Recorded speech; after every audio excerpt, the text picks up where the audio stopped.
Labas, mielas klausytojų arba klausytoja. Vėl girdite Ko tyli istorikai iš VU radijos Start FM studijos. Ir šiandien šitoj mažoji studijėlėje ant mūsų mielos sofkutės turime du iškilius svečius, kuriuos Antanas pristatys, kaip pokalbio sumanytojas. Taip, šiandienos pašnekesys turbūt patenka į tą mūsų pokalbių žanrą, kur kalbinam ne tiek istorikus, kiek šiaip įdomius žmonės. Ir šiandien mes turime du žmonės iš tos pačios vietos lietuvėlės, truputį per atstumą, bet vis dėlto apie tai ir pasiaiškintim. Tai mūsų studijoje šiandien publicistas, viešasis intelektualas, šviesusis žmogus, futbolo meistras Donatas Puslys ir jo ir visuomenės veikėjas Andrius Žemaitis. Sveiki. Sveiki. Labą. Nesuteikia nusipelnusio kultūros? Ne, aš pats save įsivardinau visuomenės veikėją, nes man labai žavus tas. Truputėlį irgi toks reliktas iš senų laikų, kažkaip man buvo mėgiami pristatyti kaip visuomenės veikėjai. Dažniausiai tai būdavo tokia aukštikalninė, pavyzdžiui, visuomenės veikėja. Dažniausiai būdavo tokia ironijos gaidelė. Galbūt kunigaikštis Vildugos irgi galimai buvo visuomenės veikėjas. Tai šiais laikais yra geresnis įvardymas, kai žiūri tą galeriją iš renginių, tai būna ten, koks nors Petras Petraitis, o ten paskui renginio akimirka. Renginio akimirkas. Aš tebū nepabūsiu iš renginio akimirką. Tai gerai, vyrai, pokalbio sumanymas yra toks, kad abudu jūs esate iš Panevėžio kilimo, esate ne šiaip ir Panevėžio, bet ir laikote tai, sakyčiau, stiprią savo tapatybės dalimi, pasidalinate vis savo sugrįžimais, išgyvenimais, susijusiais su sportu, ne tik sportu. Tai šiandien kažkaip naudodamis progą man kažkaip susijungė vedžiojant šunį, kad yra galimybė jūs abu pasikviesti ir suleisti jūs bendram pokalbiui apie Panevėžį visų pirma ir Panevėžį turbūt 90-aisiais metais, toje įdomiojoje Lietuvos istorijos epochoje. Tai pradžiai aš gal paprašyčiau savo pačių tokį lengvą prisistatymą, nes jūs nors teoriškai abudu iš Panevėžio, bet jūsų perspektyvos truputį skiriasi. Vienas daugiau miesto gyventojas, kitas mažiau miesto gyventojas. Tai jeigu galit, nupaišykit trumpai savo tą artimiausią aplinką ir erdvę, kurioje bėgo jūsų vaikystė. Tai gal Donatas kaip tikras panevėžietis ir miesto raktas prietajas, gal pradeda, aš po to jau kukliai prisijungsiu. Gerai, čia reikia per daug nesijausti ir nepradėti kažkokio valandos monologo. Jo, aš esu iš Panevėžio centro, bent jau čia plius minus kaip centras apibrėžiamas, tai kas lankėsi Panevėžio Aukštaitijos stadione, turėtų gerai tą namą žinoti. Ankstesnė Rotomskio gatvė, dabar Marijonų gatvė. Ne Mikutavičius. Jo, ten kaplyčia Marijonų yra, kur mano senelis vargonais grodavo, bet ten toks stadionas Aukštaitijos turi 9 aukštis, toks legendinis. Kodėl jis legendinis? Dėl to, kad jis labai gerai iliustruoja 90-ųjų transformaciją, kai mes ten gyvenom, jis buvo toks visai nieko, tarsi 9 aukštis, visai nieko, ta prasme, kad nieko neįsiskyrė iš kitų. Ir 90-aisiais, kai prasidėjo būtų išsipirkimas ir panašiai, staiga pradėjo keistis labai smarkiai kontingentas, tai yra žmonės, kurie norėjo kažkaip tai geriau prasisukti, apsigyventi, staiga parduodo ar apsimainydavo savo bendrabučio tą kambarėlį į kažkokį didesnį butą kažkur tai naujesnėme rajone. Dažnai tie žmonės būdavo įsiskolinę, nebegalintis padengti tų įsiskolinimų, ir sakydavo, štai tu keliesi ten į mažesnį butą, į bendrabutę, ar ne, mes tau padengiam skolas ir panašiai. Tai tas kontingentas tiek pasikeitė, kad aš kai 4 klasėje būnant, atsimenu, tėvai pardavinėjo butą, tai būdavo taip, kad paskambina interesantas, klausė, kiek čia kainuoja, tada antras klausimas, o koks adresas, 29 Marijonų, oi ne, ačiū, gerai, visą gerą. Tai va, ir iš tikrųjų ta lokacija šalia stadiono buvo kertinė, nes tai buvo mūsų tokia svarbiausia kiemo bernų erdvė, savotiška šventovė. Aš atsimenu, mes ten bet kokią progą ekraną nežaisdavo, lipdavom per stadiono tvorą, tam, kad paspardytume kamuolį, pikti dėdai mus vydavo lauk, mes su jais bandydom rasti bendrą kalbą, sakydom, štai, žinom, kad jūs norite eiti į eilinę, tai mes jums nupjaunam žolę, jūs galite per tą laiką pasėdėti analinį, bet tada jūs manais duodat mums valandą pažaisti futbolą. Ir dažniausiai pavykdavo mainai, tai tada atsivesdom šviesaus atminimo trenerį Algimantą Balilionį ir žaisdavom futbolą. Nu va, tai čia toks trumpas prisistatymas apie mano geografinės ištakas Panevėžy. O aš esu iš tos vietos, kurį galima pavadinti, jeigu Panevėžį sužduotum kokį, nežinau, magišką kiaušinį, Donatas gyvenoje Lukšto viduje, aš buvau iš išorė, Lukšto išorė. Ta vieta, iš kur miestas Panevėžys gaudavo talentus ir avantūristus, arba priglausdavo tos, kurias miestas suvalgė ir išspjovė. Tai iš Panevėžio rajono 20 km nuo miesto yra tokia gyvenvietė Ėriškiai. Sudėtinio laiko žmonės, kai kurie pikti ir nelaimingi sakytų, kad tai buvo auksiniai laikai, nes Ėriškiai buvo tokia pavyzdinė kolūkio gyvenvietė. Turbūt Lietuvoje buvo gal Juknaičiai tokia, jau dar gal labiau žinoma, bet Ėriškiai irgi buvo labai plačiai žinomas tas dalykas ir augo aš tokioj panevežėtiškoj, bet truputį kitokio aplinkoje, nes Panevėžys visą laiką buvo toksai kaip tiltas į civilizaciją, į turgų, į futbolo stadioną, į tos pačius aukšties sporto rūmus, kur Lietkabelį žaisdavo. Visą laiką buvo ta tokia jungtis su Panevėžiu neatsiejama. Kita vertus, tas santykis buvo toks atšiaurokas, nes aš niekad nesijaučiu to dalim ir aš kažkada esu kažkokiam ten tokiam retam paklausinėjame mano apie Panevėžį, pasakęs, kad aš tikrų panevėžiečių tapau, kai išvažiavau į Vilnių. Ir tas toksai santykis man labai su Panevėžiu jį labai gerai iliustruoja toks anekdotas, kai susitinka du žmonės, nepažįstami, tas vadinamasis mažasis pokalbis, smoltokas vyksta ir vienas klausia, o koks jūsų tikėjimas? Ir tas žmogus sako, žinau, kad aš ateistas. Sako, tai gerai, bet ar jūs kataliko ateistas, ar protestantų ateistas? Tai aš buvau tas toksai Panevėžio ateistas, nei aš jį prisileidau, nei jis manęs labai prisileido. Gyvenau tokiam tam jaukiam kolchoziniam rojui, Antanas net, matau, akis užžibo išgirdus, kad net ir čia neišvengsim temos, kad nebūtų paminėti kolchozai. Ir, ta prasme, iš esmės tai tas labai įdomus socialinis eksperimentas buvo ta prasme, kad įsivaizduokit, kad mano tėvai, jie subūrė tokią šeimą, kur aš nelabai įsivaizduoju, kad šiais laikais galėtų susikurti, nes mano tėvas buvo kolūkio vairuotojas, o mano mama buvo VU filologijos absolventė. Tai aš sunkiai kažkaip įsivaizduoju, kaip dabar tie žmonės, nebent labai atsitiktiniu būdu kažkaip jie pamilsta vienas kitą, bet tuo metu tiesiog buvo kažkaip kolūkio, visagalis paskirimas mama nubloškė į Panevėžio rajoną, ten kažkokie, nežinau, tautinių šokių kolektyvų, ten vyko pažintis ir susibūrė šeima. Ir labai tokių, sakau, turiu unikalių patirčių, kaip aš vieną noriu tiesiog trumpą ištraukėlę iš tokios vienos knygos pacituot. Tai yra vėlgi knyga apie Vilnių, tai yra Dariaus Pacevičiaus Vilniaus reliktai. Ir jis pasakoja apie Vilniaus istoriją 85 lapkritį, kai Vilniuje skyrius vadinasi amerikiečiai. Ir Pacevičius rašo, kad Vilnius padangė 85 lapkritį sužibo ne viena, ne dvi, o visas tuzinas literatūros žvaigždžių.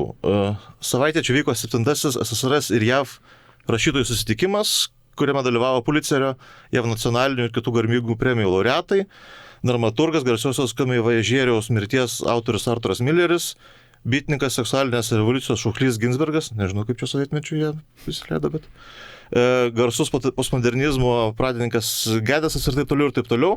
Iš viso 23 žmonės ir po to jis rašo, kad šaltojo karo atmosfera išsklaidydavo per svečių laisvalaikį. Tai amerikiečių rašytojai su žmonėmis apžiūrinėjo restauruotus Vilniaus senamiesčio kvartalus, bla. Lankėsi agronomo Alfonso Giedraičio pavyzdingai tvarkomame Ėriškių kolūkyje. Ten jos apstulbino į bizonus panašių stumbrų banda, nes prie Ėriškių yra stumbrynas. Savo ruoštų nemažiau apstulbo mažieji Ėriškių gyventojai. Pirmą kartą pamatė juodaodžių žmonės.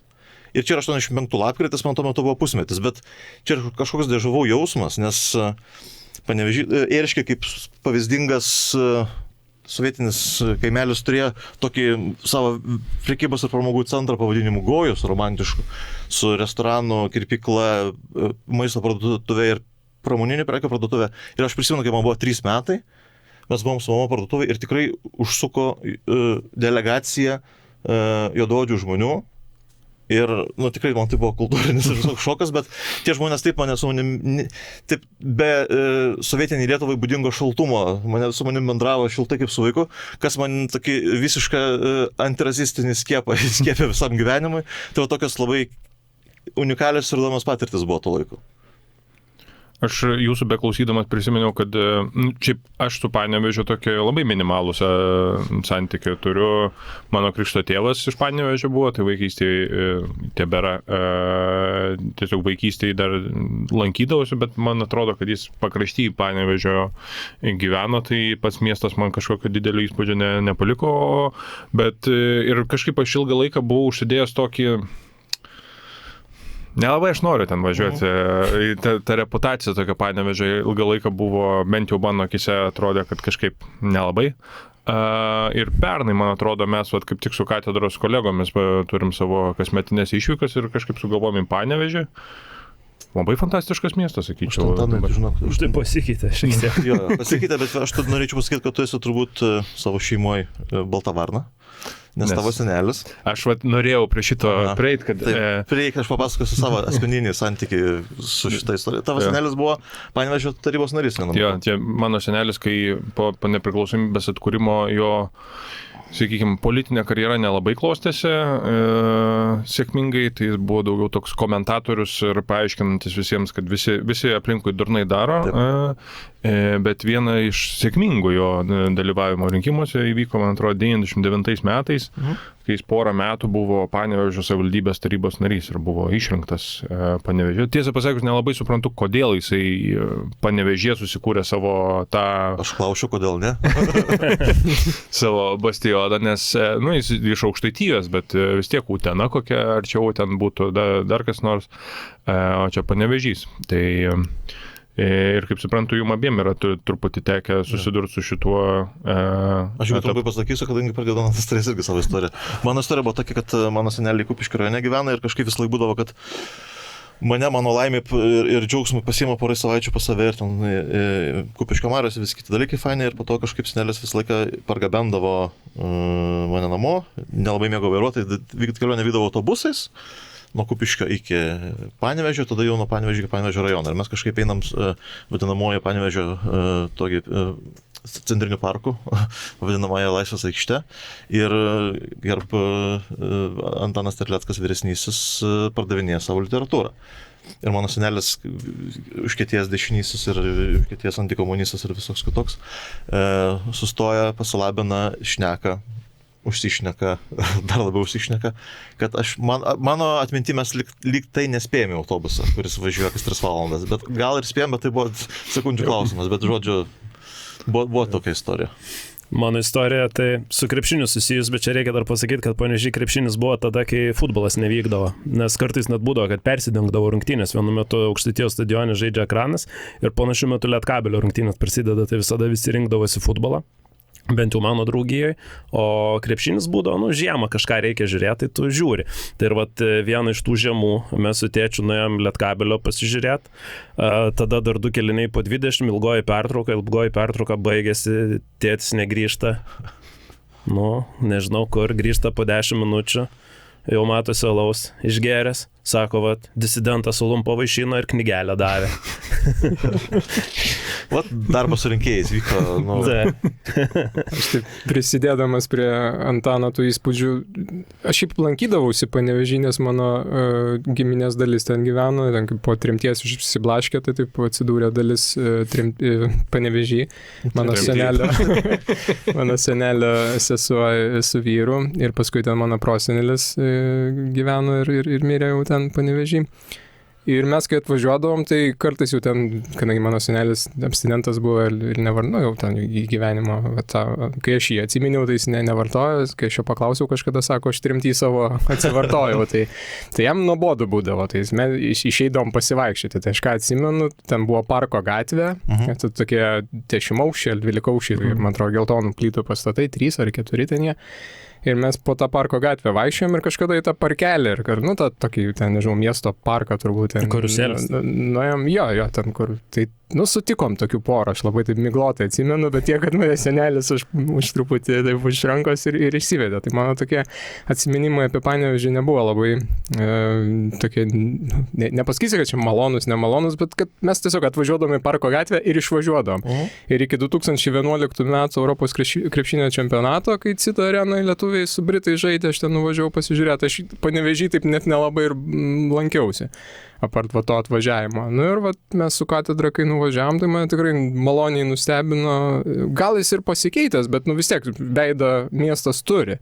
Tokį. Nežinau, aišku, kaip jisai jums 90-ais atrodė, bet nemanau, kad taip jau pakeis, vis tiek yra ir tas senoji miesto dalis, senvagiai ir taip toliau. Šiaip tai pirmieji pokyčiai, man atrodo, prasidėjo nuo to, kai atsirado toks unikalus Lietuvoje įstatymas, aš dabar bijau pameluoti, kaip jis vadinasi, prevencinio sulaikymo, kur laikraštį dar įspausdindavo nuotrauką ir surašydavo, pavyzdžiui, kada tam žmogui namuose būti ir su kuo jam draudžiama bendrauti. Ir tu būdavo vartai tą laikraštį, žiūrėjau, gerai, šitą šiek tiek pažįstu, šitą mačiau, čia šitas irgi taip ir taip. Ir tada jų labai daug, kadangi pradėjo jau dūst ten toj savo aplinkoje, vis tiek juos jau sekė ir tada labai daug jų, kaip suprantu, atsidūrė visur ten Angluose ir panašiai, tai eksportavom savo, kaip sakykim, tą pagrindinį žiedą, tai gyvent ramiau šiek tiek pasidarė mieste. Jaunajam klausytojui trumpai gal paaiškins, kad prevencinis sulaikymo įstatymas reiškia tai, kad tai buvo truputėlį laukiniai laikai ir kapitalizmo ir visom kitom prasmėm. Tai reiškia, kad tu galėjai žmogų sulaikyti, nežinau, ten gal net ilgiau negu 2-3 parom, gal ten ilgiau, mėnesį gal galėjai, nepareiškęs jokių tarimų. Tai už nieką realiai. Iš esmės, tai Radio Šou ne veltui dainuoja, kad gal prevencinį, keiksmažodis mentai sodino. Tai va, ten buvo tas dalykas, kad tas labai išardė tą mafijos žiedą. Iš esmės, tai buvo tas tas silver lining, kada dar Lietuva nelabai stojo Europos Sąjungą ir kitas europinės institucijas, kadangi tokiu atveju, jeigu būtų visą tą integraciją prasidėjus, mes teisiškai nebūtume galėję to padaryti, nes tai prieštaravo daugam, bet tuo metu tiesiog buvo kažkaip tas neišvengiamas dalykas, kada kažkaip reikėjo tą blogį išskaidyti, tai va tas ir įvyko. Čia šiaip mums reikia, Antanai, pasirašyti tokį memo savo, kad prevencinio sulaikymo įstatymas kaip tema nagrinėtina mūsų kurso atžvilgiu. Nes šiaip, aš kiek pamenu, šiek tiek žiūrėjau, tai buvo Seime prieštaraujančių, kad čia maždaug labai su žmogaus teisėm prasilenkia ir visą kitą. Gerai, bet tai nepraeitų dabar jau. Ne, šansų.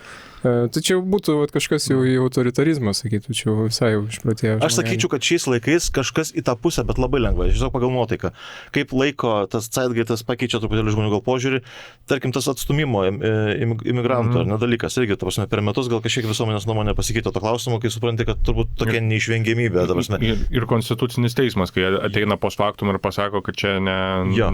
Ir tada Kasčiūnas pasako, kad tą patį daryčiau. Jo. Tai va, turbūt tais laikais 96 ir kiti metai buvo tokie siaubingai baisus ir pavojingi, kad, tiesiog buvo užmerktos truputėlį akis prieš šitą dalyką, kiek tai atitinka ar netinka teisę, bet, sakau, kad play fire with fire. O gerai, jeigu... Aš tai atsimenu vieną istoriją tokią irgi, tai visiškai vaikystės migloj skendinti, bet aš dar pradinukas ir vis dar gyvenu tam pačiam 9 aukštį, iš kurio 4 klasėje persikėliau prie centrinio Panevėžio miesto turgaus ir tada tiek būdavo įprasta girdėti įvairius ten šūvius. Nes būdavo kas nors Baliavoje, švenčia gimtadienį, kažkokia kita proga, ar tiesiog eilinis tūsas ir šaudo tais tuščiais šoviniais. Tiesiog bum, bum, bum, bum, ten kažkur kažkas parėkoja, pasipyksta. Tiesiog tu įpratęs prie triukšmo toliau miegi ir vienas iš tų vakarų, ten irgi kažkas bum, bum, kitą dieną ateini į mokyklą, sako, žinot, klasioko tėčio nebėra, nušovė. Ir taip, okei. Ir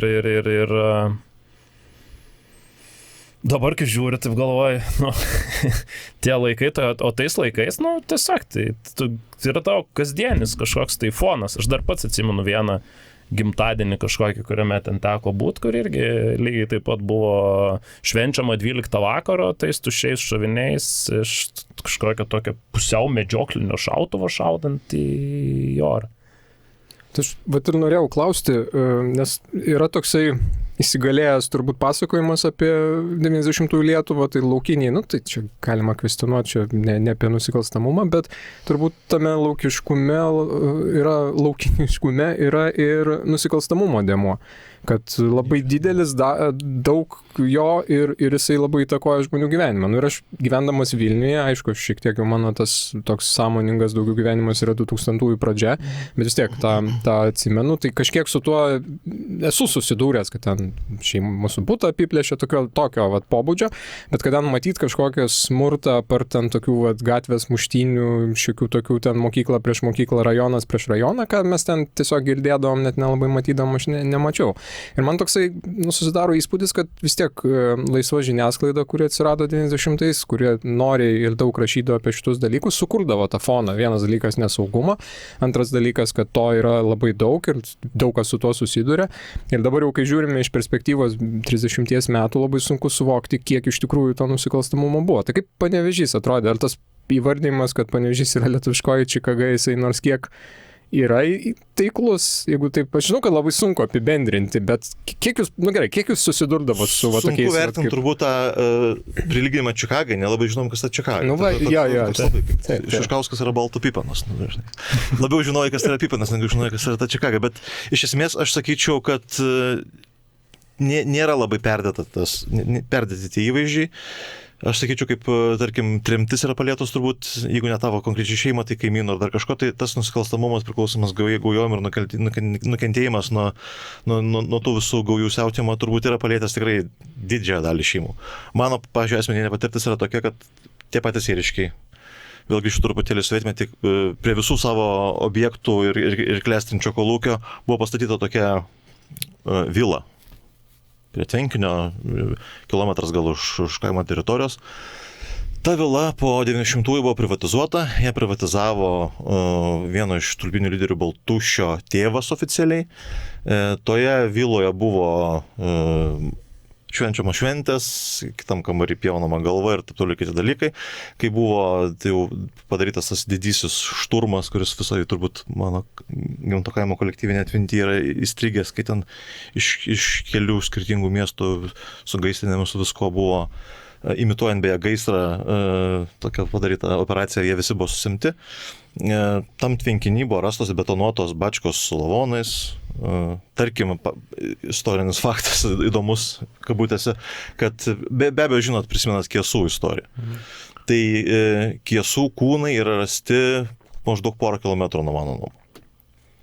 Ir mano tėvas yra ūkininkas, ir ten šalia yra dirbamo žemės. Tai žinot, kaip tam tokiam kasdieniam folklorė yra kažkuri vieta ten pavadinama kažkokiu ten tokiu ne dokumentuotų pavadinimu tokiu. Tai mano tėvas sako, nuvažiuoja dabar pjauti į Kiesyną. Tai ta vieta, kur buvo palaidoti Kiesų kūnai, vadinama žmonių tam kaime Kiesynu, nes ten yra šalia tas. Čia klausytojams galim priminti, kad Kiesus buvo Mažeikių naftos bendrovės direktorius ir jį su sūnum ir vairuotojų pagrobė ir nužudė. Greičiausiai, kiek pamenu, vairuotoją gal pirmą, kažko iš jo reikalavo, kad jie buvo ilgai kankinami, nes kažkaip pasklido gandas, kad Vilniuje yra kažkoks butas konspiracinis Kiesos, kur yra laikomi milijonai pinigų. Labai įdomi byla ta, kad berods viena pirmųjų bylų, kada buvo panaudoti satelitai sekti telefoninius ryšius. Jo, ir kažkaip vėlgi truputėlį bukiausių nusikaltelių prizo verti ten kai kurie epizodai yra, kai jie vis dėlto išgavo kortelių kodus, važiavo į Latviją, gal net ir Varšuvą išsiminėtų pinigų, bet nelabai žinojo, kad yra kažkaip filmuojama kai kurios jau prie bankomatų. Tai buvo fiksuoti veidai. Ir dar bukiausių, bet čia jau, bukiausių ir saditiškiausių ir žiauriausių gal nusikaltimų suvestinį galima šitą įrašyti, kad kūnai buvo rasti be galvų. Taip. Ir dabar galvų. Jų aiškinimas tas, kad nėra galvos, nėra būdų identifikuoti, kas per kūnai rasti. Tai vat, jo. O tu čia kas matė tą serialą, kaip ten nežinoma Lietuvos istorija, nematoma Lietuvos istorija, tai ten irgi tas vienas iš tų epizodų, kai jie vieną iš pogrobtųjų veža miške ir perbėga juodas katinas, ištarinimo, kur paaiškėja ir jie sustoja ir gaudo tą juodą katiną, nes nelaimė. Ir čia man tai toks, tas serialas toks labai geras. Beje, Baltušis buvo visiškai ezoterikas ir galėdavo atšūkti didžiausią operaciją, jeigu blogas sapnas susapnavo, praktiškai savo tokias Gediminas, tik Lizdykas nedarės. Tai va, tai bet žinai, tulpiniai yra viena, tai čia yra tokia jau legenda, nes iš tikrųjų, kartais ir ten 2000-aisiais tu gaudai tos klausimus, tai Panevėžys, tai kaip ten tulpiniai. Tie tulpiniai, jie darė savo darbus juodus, bet jie, nefiguravo mano vaikystėje niekaip ir figuravo ten įvairūs kiti smulkus veikėjai, kurie ten centus atiminėja ar panašiai. Aš atsimenu, sakykime, vienas mano tokių kraupesnių kažkokių irgi vaikystės atsiminimų yra, man gal kokie, aš nežinau, į pirmą klasę gal einu, gal dar net neinu, naktis, ten tam bendrabuti tokia gaujelė buvo susibūrusi, ten kažko balevojo, gal užvartojo ir jie tiesiog pirmam aukšte pradėjo išspirinėti visų gyventojų butų duris. Ir praškai visų pavyko, išskyrus mūsų vienų neišspyrė. Ir tu taip sėdi ir galvoji, kas bus, kai spirs. Po to, aišku, 2 dienas ar 3 koridorius labai smirdėjo, nes paaiškėjo, kad kai atvažiavo jau policija supakuot, o laimė mes buvom vienas iš nedaugelio butų, kuris turėjo telefoną laidinį, o ne eidavo skambint kapeiko ten tų primetę į taksofoną. Tai vienam iš jų vidurius paleido, tai jis ten labai smarkiai apsidirbo. Bet iš tikrųjų, tos įvairios gaujelės, kurios bando jau paauglius verbuoti, tada aš atsimenu, jau mes kai išsikraustė, mano mama policijoje dirbo, tai jinai vis sakydavo, žinai, jau ten tavo tas kieme draugelis, kur buvo, tai čia jau kažkur prigautas kažkokias smulkės ten vagystės darantis ir panašiai. Buvo tos vienos iš tokių gaujelių, ten tokie broliai, kurie, atsimenu, jų šeima taip gan nepasiturinčiai gyvendo ir vis pas mus ateidavo, irgi tas toks žodžių žaismas pasiskolint ko nors, ten duokit sviesto, duokit aliejaus, gal duonos pasiskolint, mes atduosim. Tai aišku, tu žinai, kad nieko atgal negausi, bet duodi, viena vertus, ne dėl to, kad bijai, bet gal dėl to tiesiog, kad žmonių gaila, nes ten dar daugiau vaikų yra, ir ką. Bet tada už tai atsimenu, kad mokykloje turėdavau stogą. Ir kad jau tada viskas, aš ten gal 3-okas ar 2-okas, jisai ten 10-okas ar 11-okas ir jau tada prie šito lysti jau negalima. Kažkada iš sniego gniūžtės buvau pataikęs ten kažkam didesniam ir jau galvojau, kad gausiu jausi, tai iš krūmų iššoko daug šitų veikėjų ir pasakė, sako, žiūrėk, čia nedarai. Tai tai toks labai viskas sumišė ir aš net galvoju, kaip viena vertus, kad mes išsikraustėm ir aš tų pagundų kažką ten įsijungti, kažkokią hebrytę gal dėl to nesulaukiau. Ir antras dalykas, kas svarbesnis buvo, šiek tiek gal mažesnis buvau negu didžioji dalis tų kiemo draugelių, su kuriais mes žaisdavom ir ten dalindavomės ekrano žaidėjų pavardės po kiekvienų ten rungtynių, nes ten kas geriau sužaisdavo, tai ten didesnė, jau tie kiečiausi pasimdavo tą pavardę, tau lygdavo tai, kas lygdavo.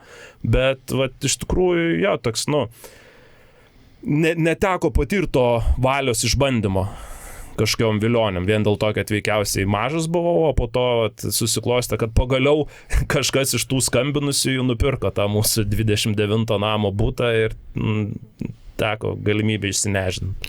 Bet šitas Panevėžio kaip tokio nesaugaus miesto reputacija, čia tikrai nėra, man atrodo, tik 90-ųjų reikalas. Čia yra nežinau, ar sovietmečių čia, kaip čia pasakius, ar visuose miestuose tas pats būdavo, ar Panevėžys turėjo savo specifikos, bet tas vasarą legendinis pokalbis Dainiaus Adomaičio su Donatu Urbanu ir Martynu Pocium 6 valandas trunkantis, kur... Aš dar neįvykiu prispažįstu. Kur Adomaitis, būdamas internate mokykloje, sporto mokykloje Panevėžy, kad pasakodo, kad išduodavo beros 2 poras treningų ir jeigu tu turi eiti ten paskambinti ar ten į paštą nueiti, nes jo nuo šakių kilęs, tai matydavai, ten reikia per tiltą pereiti ir tada iš toliau matai, ar gali tu šiandien eiti per tą tiltą, ar negalėjai. Ir tada jau be kėdų pareisi, su kitais kėdais, iššokęs iš kėdų. Ir... Aš sakyčiau, gal palaipsniui situacija gerėjo, pavyzdžiui, mūsų laikais, aš nežinau, kiek kartų prie tavęs, tarkim, yra prilindę ir bandė ten kažką. Aš prisimenu mūsų... Tokių 3 kepurių netekau, Charlotte Hornets, Chicago Bulls, tai dar kažkokia. Tu visų populiariausių 90. Chicago Bulls net. Trumpas dar pasažas, mes su Donatu šiaip klasiokai esame nuo 9 klasės. Prisimeni tą dieną, kai Lietuva 2000 sidnėjos olimpiadoje žaidė su Amerika ir buvo krikštynos dar mūsų tą pačią dieną. Taip. Ir mes tarp krepšinio liūdni visi dviem taškais pralaimėjom, dar į laisvą aikštę pasidėti, gal 4-5. Ai, taip, kur papasakok, čia yra žiauriai geras, bet kartu ir rodo tokius pacanskus principus, kaip kartais būdavo lengva išsisukti nuo kišenių krauti. Aš prisimenu tik tai savo, čia bus mano perspektyva, čia bus Rošomono efektas, nes esmė tokia, kad Lietuva 885 pralaimėjo Amerikai, Jiskevičius nepataiko, Lietuva nepatenka į Olimpiados finalą, tą pačią dieną turi būti mūsų devintokų išlistuvas gal. Krikštynos po valandos, atsiprašau. Ir mes einam tą valandėlę praleisti į laisvės aikštę. Ir prie mūsų prieina, nežinau, ko jie buvo nuliūdinti ir įsiutinti. Gal pralaimėjimą, gal tiesiog tas panevirtiškumas, toksai, tas blogąja prasme išlindo, kad jie pradėjo iš mūsų reikalauti dalykų, ką mes turim kišenės. Aš tuo metu savo laimę turėjau tik nerašinti tušinuką, bet ir jį pasiėmė. Kažkas turėjo vest piniginę, cigarečių vest, įsivaizduojat, firminę vest piniginę paėmė. Kažkano paėmė, kadangi buvo... Laikrodį paėmė. Jo, ir aš pasikėliau popierius, tai buvo rugsėjo 29 diena, bei olimpinės žaidynės gana vėlai baigėsi tada. Tai paėmė iš vieno klasioko mėnesinį bilietą, bet kadangi 29 mėnesio diena, nu tai žmogus porą dienų pravažinėja ir tiek. Jo, aš tai atsimenu, kad būtent mes sėdim laisvės alėje ir gal mano jau instinktas tam tikras buvo irgi susiformavęs, kaip irgi, ar ne, dabar jau sunku veikiausiai kažkam savo, pavyzdžiui, mokiniui paaiškinti būtų, kad tu sėdi, bet kartu esi ne tik su tais draugais, kurie aplink tave, bet tu skanuoji aplinką. Ja. Ir tu matai, ateina kažkiek hebrytė ir tu juos nuskanuoji ir galvoji, gerai, čia yra pavojus. Ir mano tada toks refleksas buvo, aš turėjau laikrodį ant rankos, aš tą laikrodį greit nusisegu, bet taip, kad nesimatytų. Ir kišu viską, ką galiu į kišenes. Ir galvoju, gerai, kraustis, bet bent jau būsiu pabandęs. Ir jie prieina ir aš ten kažką, aišku, negali nieko neduoti, aš ten gal litą kažkiek atiduodu, okei, čia jau nuostolis ir tada sako, maždaug ožytai, negi nieko daugiau neturi. Ir aš sakau, tai kraustyk. Ir jų atsakymas, kas tau mentas, kad kraustyčiau. Ir toks kažkoks principas, kad, aš ne mentas, aš nekraustysiu, leisdavo tau kartais kišenėse išsaugo tam tikrus dalykus, jeigu tu juos spėjai laiku įsidėti. Nes, pas mus tai liepdavo, sako, pašokinėk. Bet irgi nekraustydavo. Ne, nekraustydavo ir sako, kas ten barška raktai. Ai, gerai. Vieną klasioką, žargoniškai kalbant, bandė prigauti kabutėse. Tai yra prigavimas yra tai, kad tas irgi sako, kad nieko neturiu.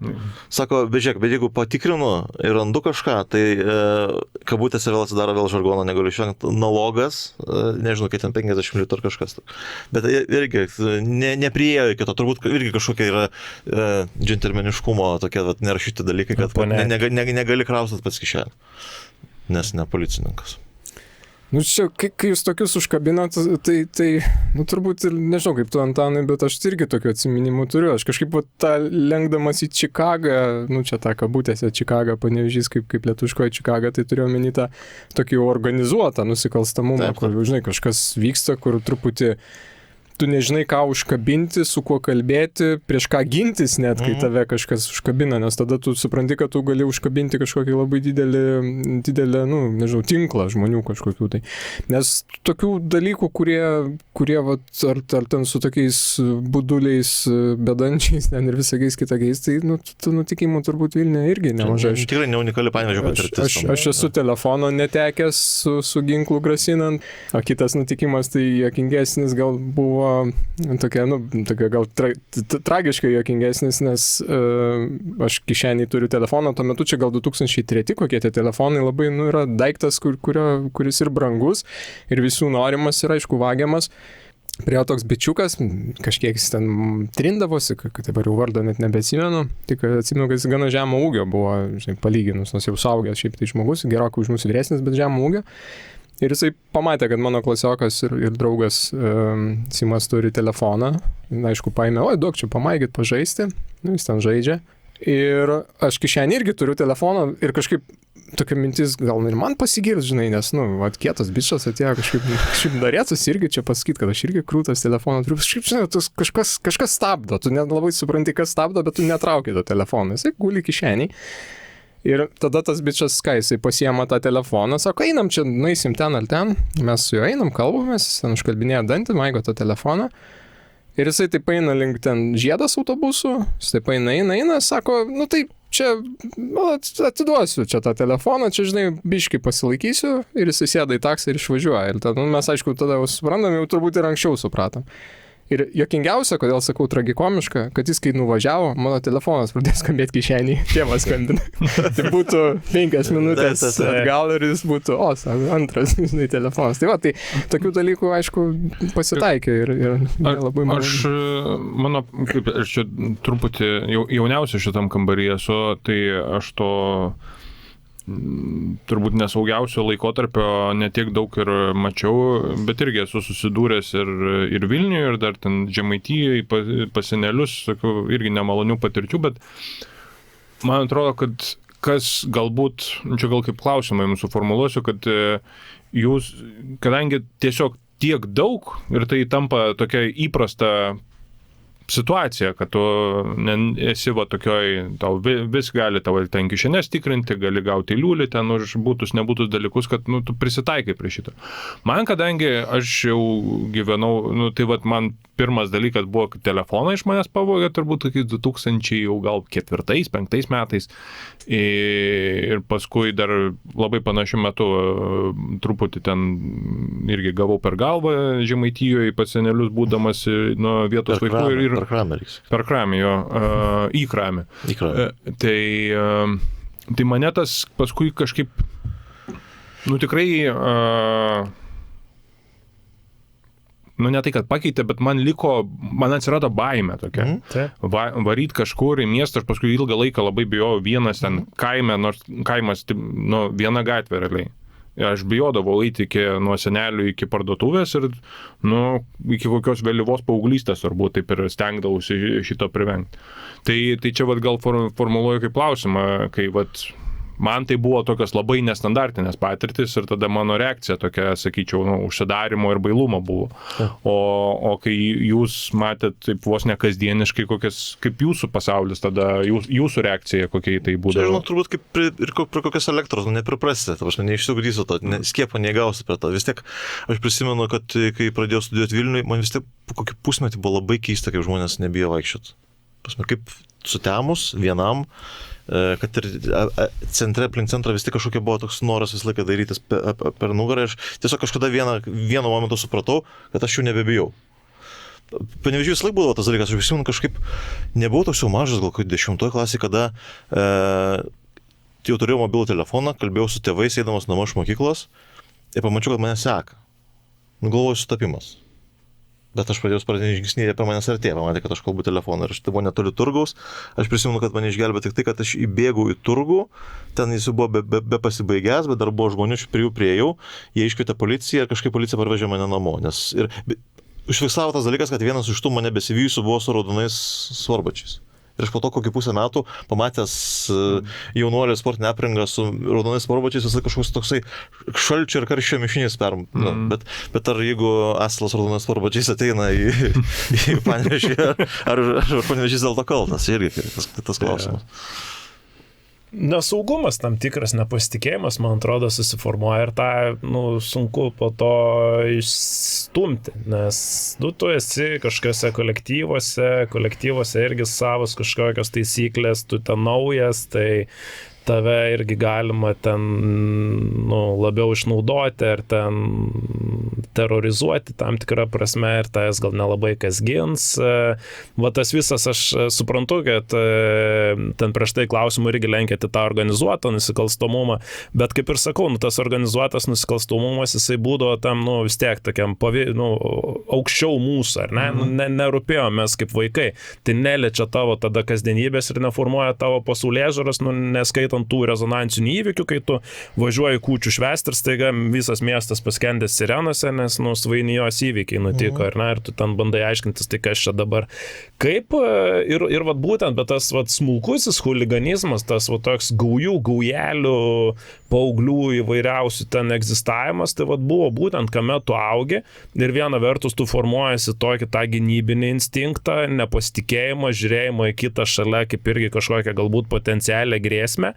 kita vertus, vat, būtent tas nevaikščiojimas, nepasitikėjimas, nesaugumas būnant viešosiose erdvėse, ir, nu, tai labai, labai daug. Ir aš gal tik tai kitaip turėjau, man, pavyzdžiui, Vilnių išvažiavus, man kiti panevėžiečiai kaip tik sakydavo, tu nebijai vaikščioti, man kaip tik atrodė, pagaliau aš išvažiavau į normalų miestą ir čia dabar iš vis, ašgi gyvenau miestą, kur galėjau daug ko bijoti, dabar aš iš vis nieko nebebijosiu ir tenai ir vaikščiodavau ir panašiai, nu ir laimė nieko nenutiko, jokios pamokos negavau, bet iš tikrųjų, nu, ir dabar kartais reflektuodamas save, aš nemanau, kad aš visko atsikračiau to, kas mane ten 90-aisiais, nes galų gale kartais ir kolektyvė to, ar ne, tas būna išsiugdo irgi toks savotiškas džiunglių įstatymas, kur arba tave, arba tu, nu tai tada tu irgi, ir čia yra blogiausias toksai, kartais tu esi ir patyčių taikinys, ir patyčių šaltinis, nes mitybos grandinė visiškai. Jo, būtent, va, toks visiškai kova už būvį, kartu ir, nu, auka, kurios kiti gal turėtų gailėti, bet kartu ir kažkoks tas, kur, nu ne faina gėda dėl tam tikrų dalykų. Visiškai rezonuoja, nes aš ir patirdavau patyčias, bet ir iš to tokio noro pritapti ir pats kartais nu, retai palyginus, bet keletą tokių atvejų, kadangi turiu gerą atmintį būtent tokiem dalykam, kurie skaudina po to patį, tuose ne tai, kad skaudina patį, bet po to nervina, kad tu vis prie jų grįžti. Tai atsimenu tos kelis epizodus, kur šlykščiai pasielgiau ir tai yra. Ir tu turbūt, nu, natūraliai gyveni, kaip ir tie nusikaltėliai, jie gyvena tame žiaurume, jie patys tampa žiaurus, jie gal negimsta žiaurus, bet ant tiek tas žiaurumas. Nu, čia transformacija, man atrodo, irgi labai svarbu tam miesto palies, nes tai yra proletarinis miestas ir, nu, dauguma dalis, vien jau tu žiūri demografinės tendencijas, tai kai tas gamyklas didžiasias stato, ten miesto gyventojų skaičius smarkiai išaugo. Mano paties, sakykime, aš esu pirmas žmogus savo šeimoje gimęs Panevėžy. Mano seneliai iš tėvų pusės buvo tremtiniai, tai šiaip ne taip, jie ten kažkur prie Panevėžio kaime po to jau galiausiai ilgesniam nutupė, nes niekas jų nenorėjo priimti. Ir jie ne tai, kad atsiprašau, jie net netremtiniai, jie politkaliniai buvo, tai ta prasme, ten dar sunkiau buvo. Tai, o mano mamos tėvai atvyko, kai Panevėžio statybos trestas pradėjo veikti ir va, senelis buvo statybų inžinierius. Tai aš pirmasis. Ir tada va, tie 90-ieji, krūva gamyklų, mano paties tėtis dirbo tiksliosios mechanikos gamykloje, ten, nu, čia atrodė, čia jau vos ne kokius ten kompus tuos gamins, ar ne. Ir aš atsimenu, kad pas mus namuose, kaip tokia relikvija atsirado šitas mikroskopas. Nu tai va, tai kažkas išsinešė kažką, ar ne, nu pas mus kažkada, gal sako, nu tu puslyva, imk tau bent mikroskopas, bus atsiminimų iš darbo vietos, ar ne. Tai va, šitas atsirado, bet iš tikrųjų, nu, dalis, vienas, sakykime, tų tulpinių, aš kaip suprantu, buvo mano tėčio bendradarbis. Tai va, tai jie kažkada veikiausiai irgi nebūdami, kad ten jie kažkokie apsigimę banditai, jie pradėjo kurti visokias schemelės, kaip čia kažką privatizuoti, kaip kažką pasimti, kaip kažką užvaldyti, tada tie pasistumdymai, ar ne, kad jeigu ne mes paimsim, tai kitas paims, tada, okei, verslas kūrėsi verslą, čia mes irgi dabar padarysim apsaugą ir va, toks, nu, kažkokia banga, kuri tiesiog vilnydama vis papildomus veikėjus įtraukia ir galiausiai, nu, viso miesto tokia šešėlinė kultūra tampa ta pagrindinė ir ten atsiminimai apie kokį miltinį yra, nu, tai tiesiog kažkoks teatro inteligentų miesto ar žydiškos kultūros miesto, tai tampa tokiu, piktų, bankrutavusių ir prasisiekusių pramonės vaikų tokio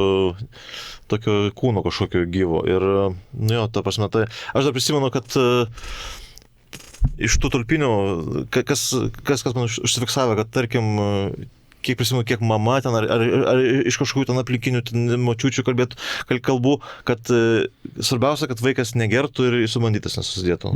Dvi baimės buvo, alkoholis ir kad bandytą nepasimtų. Tai vat, tas labai man yra užsifiksavę. Nes gyvenimas trumpas gali būti. Tai va, tai ir aš atsimenu, sakykime, net va tai irgi čia toks visiškai juokinga istorija, bet vat, kai tu matai, kad kažkas čia keičiasi, kažkas kažką privatizuoja, tai aš pirmą kartą į teleką patekau irgi kokiais, nežinau, nu, vėl pano 91, 92 gal metai ir mes kėjome irgi, nu, galvom, čia visi kažką privatizuoja, man 6 metai, mes irgi privatizavom praėjimą, pro kiemą, pasistatėm šlagbaumus ir įvedėm mokestį ir rinkom, nu, sakom, arba žiūrėkit, einat aplinkui, visus ten suaugusius stavim, sakom, arba einat aplinkui, po velnių, nes čia yra mūsų, čia dabar, taigi visi turi savo gamyklą, savo kažką, čia mūsų kiemas. Ir prisirinkom šiaip visai nemažai tų pinigėlių, tik tada, aišku, per klaidą pasigyrėm seneliam. Seneliai sakė, žiūrėkit, dabar einat pas tos pačius žmonės, ten kaimynus, valytoja, tokia buvo labai faina, jinai mums ten specialiai daug davė ir gražinat visus tos pinigus. Tai aš taip juokais sakau, kad tada buvo nužudyta mano verslininkiška gyslelė ir dėl to tapiau toks, humanitarijos socialinių mokslo atstovas, o ne koks nors verslininkas, kuris įsuko kažkokį bizniuką Panevėžį. Ir viena iš tų ėjusių pro šalį buvo tuometinė PAN TV, tokia buvo televizija vietinė, žurnalistė, kuriai reikėjo reportažą ir kitą dieną su visom kamerom atėjo ir sakė, štai jaunieji Panevėžio verslininkai irgi žengia į rinką ir bando kurti savas taisyklės ir panašiai. Tai va. Tai. Jūs čia gerai užkabina tą tokią socialinių pokyčių įtakotą, nes aš kaip suprantu, sovietmečių nebuvo Panevėžy tokio dalyko, nes daktarų gauja jį jau yra... Žinai, kad aš datuočiau prasidėjo.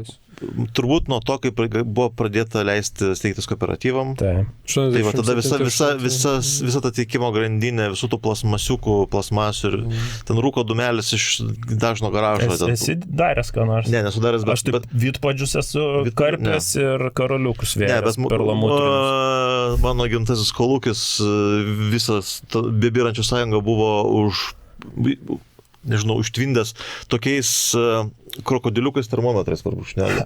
Taip, turėjau, kur plaukė. Pas mane geltonas buvo. Ten buvo tokia, jų buvo skirtingus spalvų, bet žalia buvo, tai jau... Tai visą pas jūs gamina kolūkį? Kolūkį, jo, ten buvo leista papildoma šalia žemės ūkio veikla.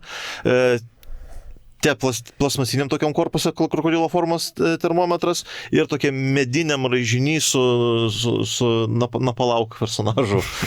Tai labai kažkaip buvo jo. Tokia veikla vykdoma. Čia mano mėgstamiausia. Tų termometrų buvo Jėzus gyvas mėlynas namuose kažkaip kaip reliktas. Likas. Tai va.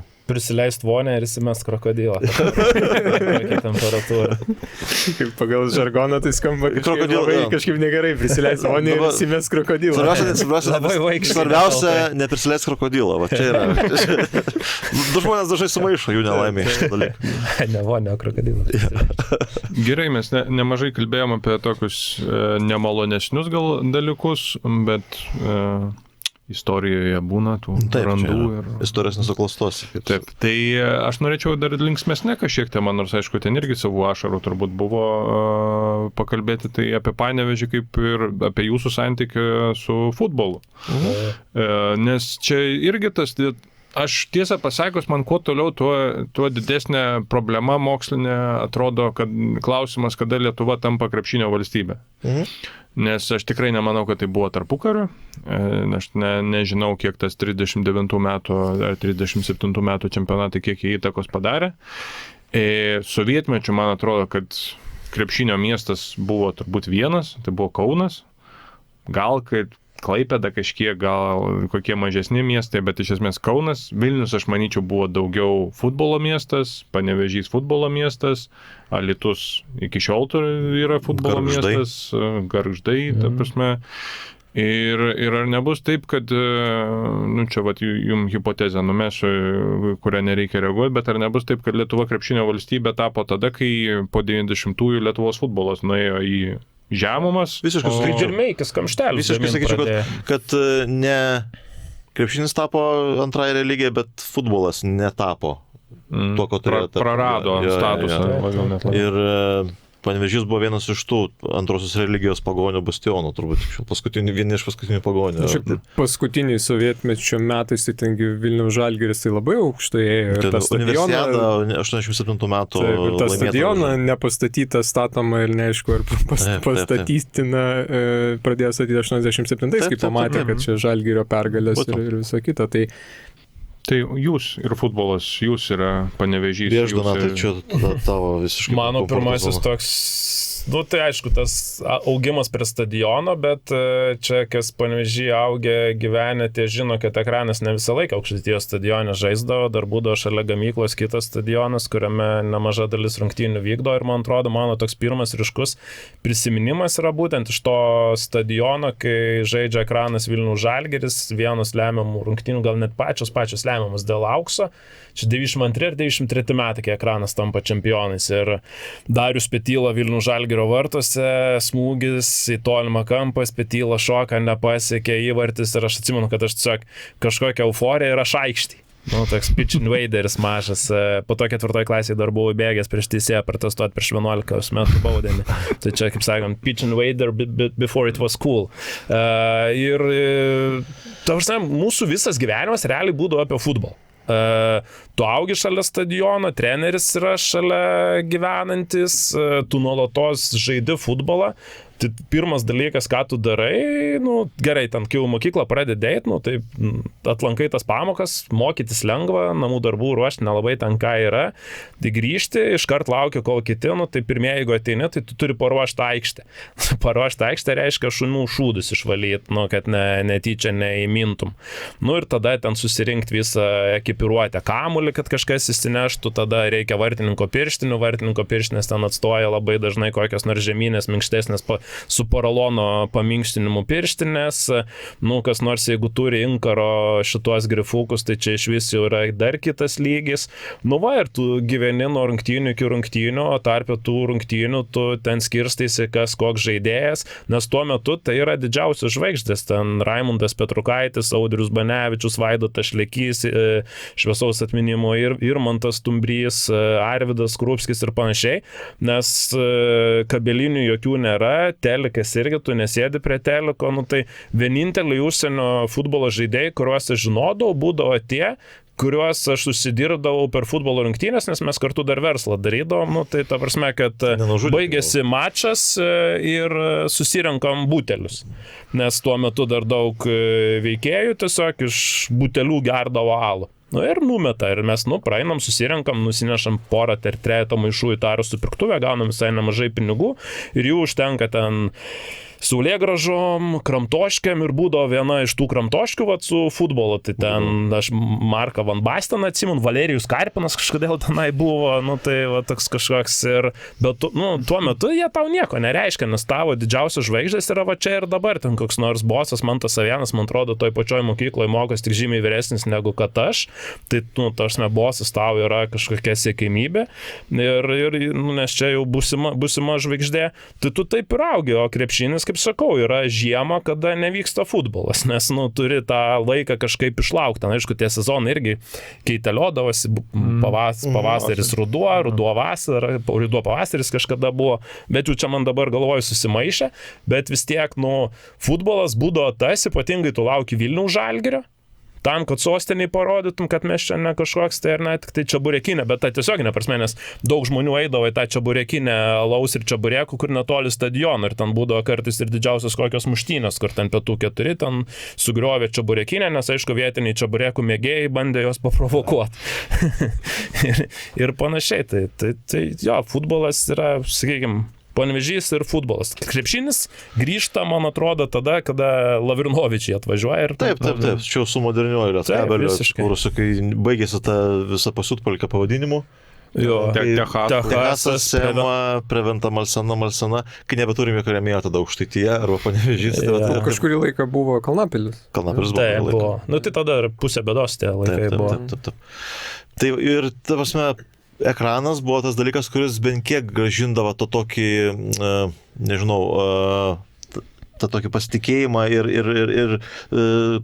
pasididžiavimą miesto kaip sportinių miestų, nes Lietkabelis visą laiką vilkdavosi lentelės gale. Taip. Net patikimas 8-tuko būdavo. Su Kraitenėmis ten varžydavo. Taip, absoliučiai buvo labai liūdni dalykai. Buvo savo herojų ir krepšinėje, man Gintaras Bačianskas iki šiol yra. Taip, tavo slapyvardis. Jo, lietuviškasis, panevėžytiškasis Stefas Kari, šitaip vadinčiau, netgi. Gal labiau Kari yra Golden State Bačianskas, bet jo. Man dėja, ko man gaila iš to idiliško gyvenimo kaime ir mokymosi mokykloje, tai be abejo visų būrelių, kad karate negalėjau kokią lankyti tada ko nors. Ir kad tas nuvažiavimas ar į Aukštaitijos stadioną, ar į rūmus žiūrėti krepšinio būdavo tik tada, kada jau prisirašėm, kada yra laiko, kada pavyksta. Bet nuo vaikystės buvau tiesiog, nežinau, fanatiškas sporto sekėjas, statistikos žiūrinėtojas, atmintinai galėjau cituoti ten kažkas lentelės, dar kažką. Man senelis visą laiką gimtadienio progą užprenumeruodavo ne kažką, o Lietuvos sportas laikraštuką, kas įdavo 3 kartus per savaitę. Tai vat visą laiką būdavo sekamos Panevėžio rezultatai, sekami. Dar su Donatas, aišku, daugiau čia pasižymės šitoj sferai, bet su juo kelis kartus netgi esu apsilankęs kaip Panevėžio ekrano fanų tribūnos pirmoji armados narys. Donatas neturi ir vadinamųjų vaizdų pas save įrašuose. 3 gal. 3, tai bet 3 daugiau negu aš. Tai jo, tai tas buvo labai neatsiejama. Ir tie atsiminimai tokie, jie neišdilomi, kaip pavyzdžiui 2000, turbūt čia buvo 4 metų UEFA atrankos rungtynės, kada ekranas žaidžia prieš Zagrebą Dinamo. Tai mano žurnalistinis debiutas tada. Taip. Ir Zagrebo Dinamo atvažiuoja tokios sudėties, kad ten yra toksai dėja iki galo netiskleidusi brazilų brūkšnelis kroatų žvaigždė Eduardo. Vedranas Čarluka ir jaunas turbūt netgi pagrindinis sudėty, gal net debiutuojantis, jeigu nesumeluosiu, Luka Modričius. Tai. Bet čia 2-6.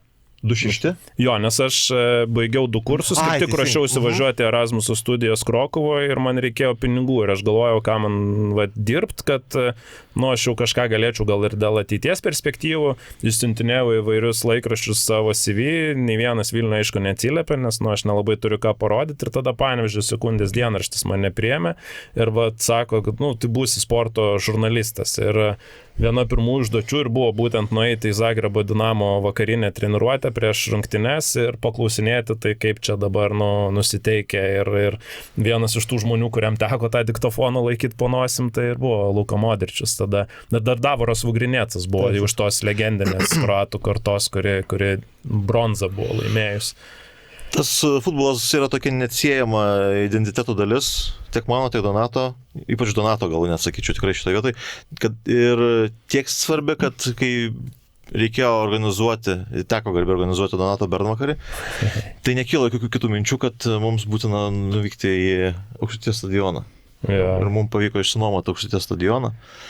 Už labai juokingą kainą. Ta prasme, kai Vykintas Lyfa rinktinės žaidėjas ir beje kilimo iš jo giminė iš Ėriškių, jo močiutė buvo mano mokytoja, o Vykinto mama yra mano mamos auklėtinė. Tai labai susiję dalykai. Tai kai sužinoja kainą, sako, aš turbūt individualiam treniruotėm galėčiau pasiimti šitą stadioną, būtų labai faina. Dabar Ėriškai bus, kada nors darės garbės piliečių lentą, tai būsi tu, bus tikrai Vykintas, dar daugiau žmonių ir Regneris. Ir Daiva Žymytė, ir Regneris. Ir Balčikonis. Mano kaimynų žendas bus, kaip mes suprantam. Tai va, ir mes susinomam tą stadioną ir netgi aš radau drąsos susisiekti su Virginijum Liupšiu, legendiniu ekrano treneriu. Ir Liupšys maloniai sutiko atvykti į tą stadioną tą dieną, kai vyks Bernvakaris, netgi su dovana, su kamoliu. Taip, su parašais žaidėjų. Jo, nepasižiūrėjo kažkaip atsainiai, atmestinai ir nežinau, su mumis ten gerą valandą, gal pusantros praleido, papasakojo visus užkulisius ir kas atsakė visų. Q&A buvo nuostabus įsimintinas. Taip. Kaip Mantas Savėnas netapo, dėja, pirmoji milijoninių transferių Lietuvos futbolo istorijoje. Kam Skrupskiui Romanovas padovanojo Laisvės alėja, taip. Butą ir Skrupskis padinos pardavė. Ir visi kiti. Ir kaip pinigai Bardačiokė užkirto kelią Richardo Beniušo, kaip suprantu, transferų į ekraną iš FBK. Žodžiu, bet čia atskira tema, bet tas Bernvakario ta diena Panevėžy buvo tokia surreali, atrodo, kad matrica lūžo, kadangi po Aukštaitijos stadiono mes nuėjom papietauti į vieną tokių kultinių Panevėžio kavinių galeriją 20, kuri vadinasi. Ir ten susipažinom su maestro Kastyčiu Kerbedžiu, kuris prisėda prie mūsų stalo ir visą vakarą mūsų vaišino. Pienių vyno. Kaip jums tokia įvykius seka? Kažkokiu būdu Kastytis Kerbedis yra mano giminė, bet jis aišku to nežino. Perduok linkėjimus kažką. Ne. Man sakydavo, kad jis yra mano močiutės turbūt antros eilės pusbrolis. Tu klausi, kaip tavo senelis Panevėžį karjerą. Dabar išsiaiškinu. Būsima Panevėžio garbės pilietė turi savo šeimos giminės medį ir tada kyla klausimų. Beje, tu, Andriu, turi labai nepanevėžietišką savybę, tai įdomu ir Donato būtų paklausti šito truputį nukrypstant nuo futbolo, tai yra, kad Andrius nepripažįsta Čičinsko kepsnio. Aš kategoriškai nepripažįstu Čičinsko kepsnio. Čia mes su Natu turim mažai kur nesutarimų, bet šitą vietą, man atrodo, turim. Mano mama gamina juos, tai... Tai mama, kad gamina, man irgi gamina, bet tai yra visiškai kas kita, negu yra... Aš jau noriu daryti antireklamos. Ai, bet ta prasme, tu tos vietos kepsnio konkrečiai nepripažįsti. Taip. Nu, okei, aš kelis kartus buvau dabar visai neseniai, tai, nėra ten mano favorite kažkas, bet, aš turiu tą kartais durną nostalgijos dalyką, kur nueit kažką suvalgyti, ką aš valgydavau, pabūt, kur aš buvau tenai. Ir kartais aš iš visą pagaunu, iš tikrųjų labai tokiose durnose situacijose, kad aš grįžtu į Panevėžį kaip į praeities miestą. Dabar tas šiek tiek keičiasi su visa transformacija miesto, su Stasio muziejum, su kitom institucijom, pragiedruliais ir panašiai. Bet anksčiau būdavo tai toks grįžti ir išeini pasivaikščioti. Nueini ten savo tą 9-aukščio kiemą, o tie patys medžiai dar augo, kur mes futbolą žaidėm, o čia čia tvora būdavo suskilę, kur mes praleisdavom rungtynės. Aš, pavyzdžiui, tada, kai apie Bernvakarį kalbėjai, net į sporto rūmus užėjus, pirmas dalykas, iš tikrųjų, man buvo ne vaizdas, o kvapas, kurį bandai juos, nes sporto rūmai turėjo tokį labai specifinį kvapą, kur iš tikrųjų po to atgimsta su tuo kvapu viskas. Visas playlistas, kuris grodavo prieš rungtynės, kur Modern Talking ten dominuodavo, ten Brother Louie ir panašiai. Ir įvairūs ten kiti personažai, kurie papuošdavo rungtynės, ten Špyžius. Špyžius, legendinis Špyžius yra futbolo fanas. Visada sakydavo, kad pralošim šiandien. Nieko čia gero nebus, pralošim. Tai toks panevėžietiško pesimizmo visiškas futbolininkų dinastijos, galima sakyti, Skinderių tėvas su visa... palaikymo armija, ten yra daug ten legendinių personažų. Kaip atrodė ta futbolo fanų ultrų bendruomenė? Didelė? Ar... Nebuvo labai didelė, bet ten tokia buvo... Bet jinai tvari buvo. Jo. Jinai kažkaip kaip susibūrė ir dabar iš tikrųjų Panevėžytas matosi labai skirtumas, ar ne, tai yra aukščiausiai lygoje žaidžiantis Panevėžio klubas, kuris ultrų apskritai neturi, ten kažkokią turi tarsi organizuotą palaikymą, bet jis, toks labai ne kažką. Ar ne paskutinį vietoj pagal lankomumą A lygoje dabar? Virš Ryto. Vienas iš paskutinių, taip. Ir va čia dėja ir ekranas, kuris turi organizuotą palaikymą vis dar. Atsikūręs prieš kiek 5-6 metų. 5-6. Tai va čia irgi, ir ten dabar tas miesto toks irgi savotiškas pasidalymas, tai kas čia? Nes iš tikrųjų, supaprastintai tu gali žiūrėti, Panevėžys Naujadaras, ekranas yra sena tradicija, kuri tęsia tą legendinę visą liniją Panžio futbolo, bet prie Panžio futbolo klubo ištakų irgi stovėjo daug buvusių ekraniečių, tas pats Dainius Gleveckas, Giedrius Namkevičius, Virginijus Liupšys, tas pats Mantas Savėnas. Tai jų būta daug ir iš tikrųjų čia vėlgi gal bandymas tiesiog versti naują puslapį ir neprisirišti. Panevėžio futbolas visų pirmiausia yra žmonės ir nemažai dalis tų žmonių dabar truputėlį po kitą vėliavą. Sakau, man ekranas su to dabartinio ekrano yra taip, kaip mano mėgstama grupė atsikūrė ir išleido nekokį albumą dabar. Aš kaip ir gerbiu juos už visą tai, kas buvo, bet dabar man truputėlį sunku meluoti savo ir aš neprisiverčiu meluoti savo.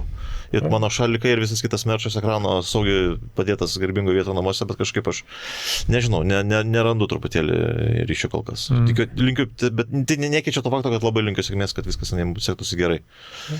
O ultros Panevėžy, tai jų ilgą laiką apskritai nebuvo, atsiranda irgi apie 2000 kažkelintus ten metus, Armada, nes iki tol tai būdavo toks, vadinamas senolio Skinderio vaikų klubas, kur išdalindavo visiems tam po dudelę, po būgną ir ten bet kas belenką pučia, muša, rėkia, šaukia ir toks, bet irgi savotiškai toks dvi didelės vėliavos, vienas už visus ir visi už vieną ten dar. Toks Vido Mačiulio sporto romantikos. Taip.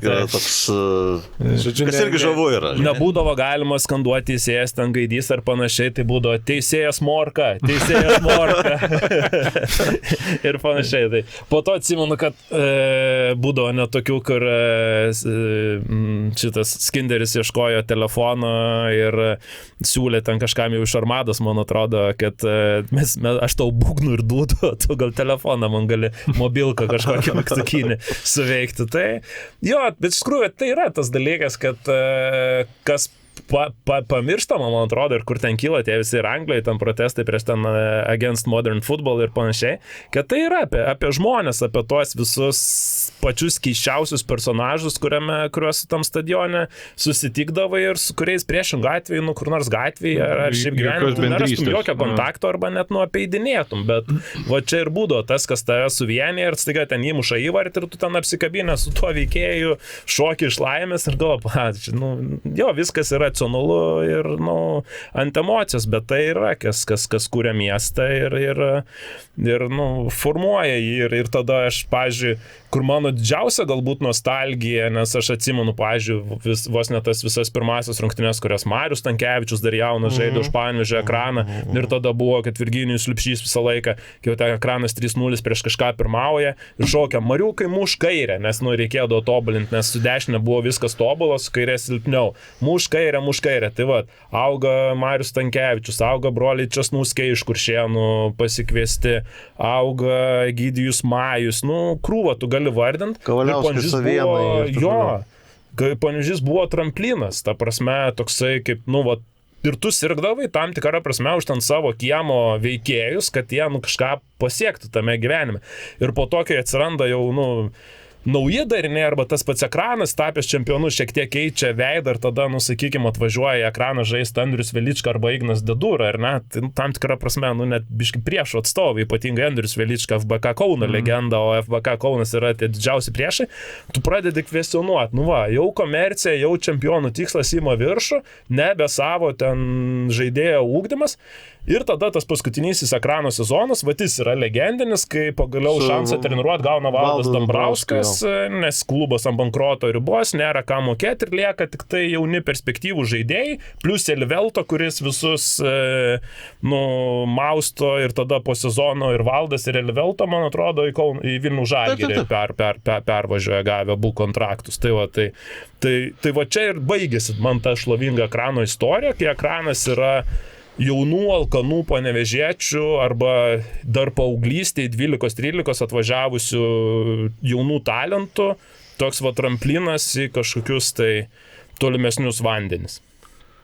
Man yra šiaip yra labai daug ironijos lietuviško futbolo atžvilgių ir pelnytos dažnai, bet mano vaikystėje, mano gyvenime futbolas šiaip nelabai didelę dalį vaidino ir aš esu daug kontekstų praleidęs, čia vardinai žaidėjus, visi man yra daugiau mažiau girdėti, galbūt ne visiems galiu priskirti veidus kažkokius, bet man lietuviško futbolo tie tikrieji mėgėjai, kurie abu jūs tikrai galiu priskirti, man yra šiaip labai fantastiška tas atsidavimas futbolui, kuris yra kažkoks magiškas žaidimas. Aš buvau visą laiką aš lankiau krepšinį, aš Kauno Žalgirio fanas, aš irgi važinėdavau į rungtynės paskui Kauno Žalgirį, bet man dabar, jeigu reikėtų rinktis, ar aš eisiu, nežinau, net ir į ten Žalgirio areną Eurolygos, ar aš į Lietuvos futbolo rungtynės, aš visada rinksiuosi futbolą. Aš nežinau, kodėl kažkas ten yra tokio magiško, ko krepšinis su visą meilę jam neturi. Ir man tie žmonės, kurie praėję ir tą atsimena ten, kad ir ten tos sovietinius laikus, ten Vilniaus Žalgirio pergalės, tą pirmą, antrą dešimtmetį lietuviško futbolo ir tą visą krachą, kuris dabar mes čia, gal paklausiu pabaigai, kaip jūs dabar matot tą lietuvišką futbolą, kur atrodo, kad mes jau tamsiausia yra prieš aušrą ir jau dabar tarsi daug ženklų, kurie rodo vieną ar kitą dalyką, bet taip niekas nesprogsta. Bet man tas kaip mes su Andriu mes jau iš kitur ir iš ten darbinių santykių kažkaip susibendravom, bet kur yra, man labai faina, mano ritualas, kas mėnesinis yra, seniau buvo irgi mūsų bičiulio Pauliaus Ambrazevičiaus tie futbolo protmušiai, dabar yra kiti perėmę Spartos bare vykstančius tos protmušius. Aš ateinu ten, aš iš ten, jeigu yra 40 klausimų, aš žinau atsakymą į 1,5 maždaug. Aš ten, iš manęs naudos jokios, bet ten yra žmonės, su kuriais aš labai retai kada susitinku. Mes šnekamės ten atėję dažniausiai apie futbolą. Aš nelabai galiu palaikyti to pokalbio, bet man tai yra fantastika. Man tai yra geriausias laikas ir aš jeigu galiu irgi, bet visą laiką ten ar krepšinio protmušius, ar futbolą, aš einu į futbolą, nors krepšinį aš galėčiau duoti naudos futbolę, bet yra kažkokia magija. Ir man tas yra labai gražu su futbolu ir su to futbolo bendruomenė, kad Lietuvoje, jeigu tu praėjai per tą, jeigu tau vis dar rūpi futbolas, tai žmonės sudeda labai daug magijos į šitą. Ir tie žaidėjai jos dabar irgi, moterų futbolas irgi yra tokiam pakilime šiokiam tokiam. Tai aš gal pabaigai paklausčiau jūsų, kaip jūs išgyveno tą futbolo nuosmukį, tiek ekrano, tiek lietuviško futbolo po tų dar ten 2007, kada buvo tie mūsų ar 6, ten prieš Rumuniją 3-0. Buvo stadione. Jo, tai kaip jūs išgyveno tą nuopolį, tiek ekrano, tiek lietuviško futbolo bendrai ir kaip jums atrodo, kur mes esame? Koks mūsų laukia? Sudėtingas klausimas, niekada apie tai gal pats savo nereflektavau, bet man atrodo, kad mano asmeninė santykio krizė pasibaigė jau, dabar yra toksai atšilimo laikotarpis. Liūdniausi laikai, kada mes, nežinau, net nuo ko gaudavom LFF stadione šaltą lapkričio vakarą 0-4, ar tai buvo Juodkalnyje, ar dar kažkas. Tai buvo siaubingi laikai ir aš tada kažkaip jau buvau pametęs viltį, bet dabar vėlgi viskas prasideda nuo žmonių. Futbolas visų pirma yra žmonės ir aš dabar šitam cikle jau bus antra išvyka užsienį, kada važiuosiu su rinktinė. Buvom Lenkijoje, būsiu dabar Nyderlanduose. Ja, aš Lenkijoje ir Suomijoje pabuvau pirmą kartą. Donatas, aš mažiausiai dabar. Aš tik Lenkijoje. Tai mokiniai pranoko mokytoją. Su Vyčio tribūną einu į tribūną, kaip būtų paradoksalu, kad Vyčio tribūna yra tribūna įsikūrus. Tai kažkaip dabar man atrodo, kad dabar yra tiesiog tai vėl tapo ne kažkokiu nišiniu pašto ženklų kolekcionierių būreliu, kada visi vieni kitus žino vardais ir iš šeimos nariais su visu to fainumu iš to išplaukiančiu, bet jau tampa pamažu masiniu reiškiniu ir kokybišką pramogą. Ir aš labai jaučiu, kad kažkur, dar truputėlį, kad 99% lošėjų meta lošti iki didžiojo laimėjimo. Tai aš dar būsiu to lošėjų, kuris pažais iki partijos galo ir išlauksiu to laiko, kada mes tos sunkios lygiosios, pralaimėjimai vienu įvarčiu. Bet aš kažkaip matau tą viltį, labai didelis viltis sieju į jaunąją emigrantų kartą, su visais Divainės Mukasom ir Airitas Galumbeckiais.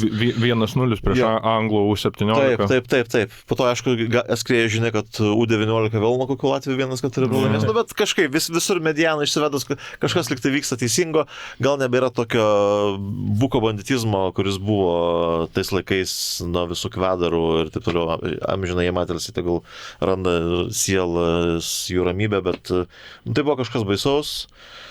Nesinorėjo, žinau, žmonių, net ir savo draugų tarpe, kurie iki šiol boikotuoja rinktinės rungtynės, kažkaip nesirodo jose, bet aš tikiuosi, kad poslinkiai yra geri.